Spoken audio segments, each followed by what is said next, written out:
Africa Content TV.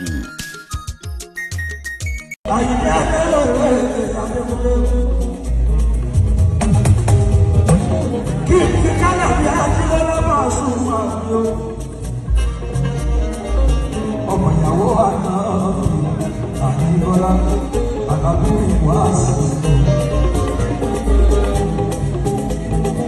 alábùkún kan kò ní sẹ́ni ẹ̀ lórí ìran burú kan kò ní sẹ́ni ẹ̀ lórí alábùkún wá sí ìwà àdìbọ́lá ọmọ ìyàwó àná àdìbọ́lá. Gbogbo ẹni bá lérò pé ó kú o, onítọ̀hún náà máa kú o. Ẹni bá lérò pé káàárẹ̀ kò ṣe é o, onítọ̀hún ló máa ṣàárẹ̀ o. Torí pé bàbá yìí ṣàìsàn. Ilé Olúwa kì í ṣàárẹ̀. Ọlọ́run kó wọ̀ lára ṣàfà mọ́ríwá kó bá ń tọ́jú bọ́lá Àlàbí Pasuma ọmọ ìyàwó àná ọ̀pọ̀lọpọ̀ aláfíà tó fàájú bọ́lá kí bọ́lá mi Pasuma ọmọ ìyàwó àná ìgbà bá wà sí ìyá. Ikú ló yẹwọ́ ọmọ nípa rẹ̀. Kò nípa gbogbo wa lásìkò yìí. Ká pẹ́pẹ́pẹ́pẹ́, ká gbogbogbò. Àlàbí ìpẹ́ ló ń sàárọ̀.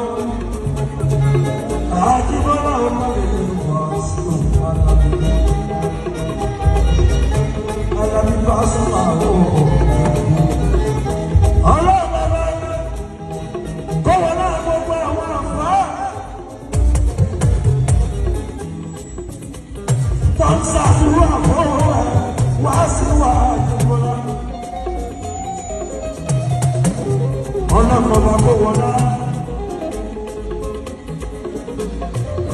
Gbogbo àwọn Christian, àwọn wòlíì, àwọn prophet, àwọn evangelist, yóò ṣàdúrà fún kí Bọ́lá ò lè kú,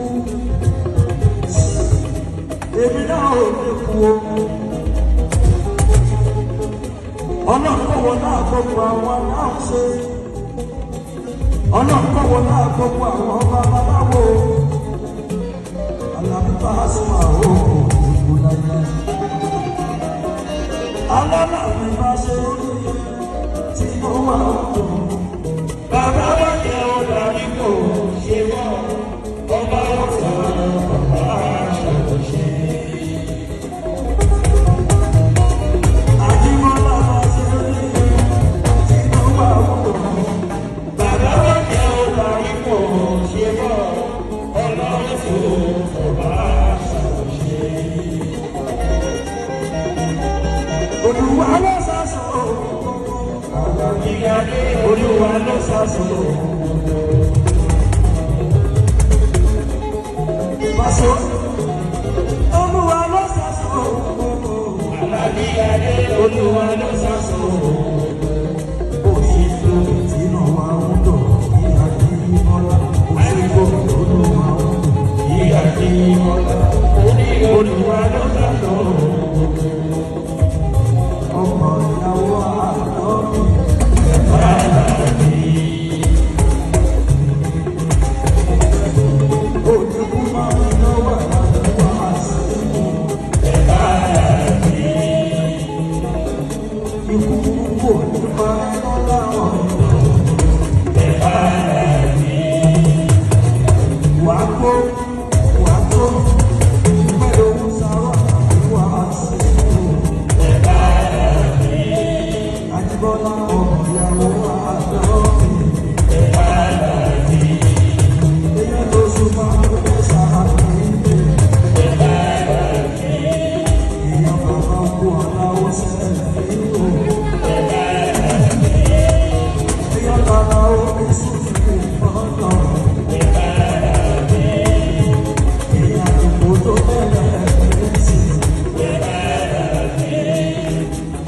èèyàn ti wẹ́wẹ́ ẹ̀sìn.